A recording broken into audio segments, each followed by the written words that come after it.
Yeah, I would say one that I learned from when I was working at B Incorporated, and that is be careful. I've said this to so many people before, advice I've given, and that is be careful of what you can talk yourself into.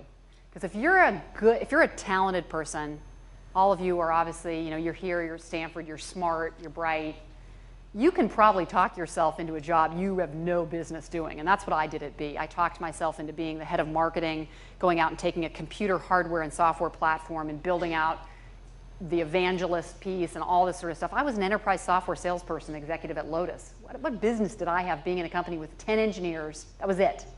There was nothing to demo.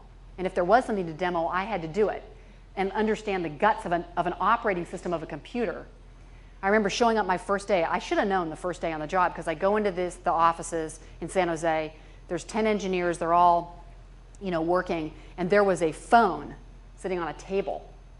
And there was no computer.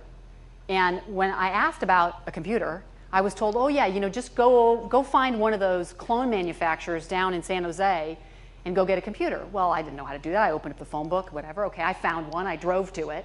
And when I got the computer, they gave me a computer. It wasn't even, the disk wasn't even configured. There was no, here I was. I thought I would turn it on and there'd be email and I'd be going on sales calls, finding developers. And I remember having to sit there and reformat the file allocation table on the disk. And it was so not fun. And I talked myself into a job that I didn't really deserve. And the second mistake was then I stuck at it for 2.5 years and I didn't fish and cut bait when I realized, hey, I should really go to my core. That's the single biggest lesson I learned. Because really talented people, you can get yourself in a pickle if you're not careful. So having that understanding and humility is a great lesson to learn. And I know lots of successful entrepreneurs. In fact, the founder of Epiphany, one of the 4 founders, had a huge failure before his success at Epiphany. And that huge failure was a company called Rocket Science. Got a lot of VC money. And they imploded, And what he learned from that experience was what he was good at and what he shouldn't do. So when he founded Epiphany, one of the very first things he wanted to do after coming up with the first product was get brand name VCs who'd bring in a brand name CEO, the adult supervision to run the company, because he knew he shouldn't do it and his partner shouldn't do it.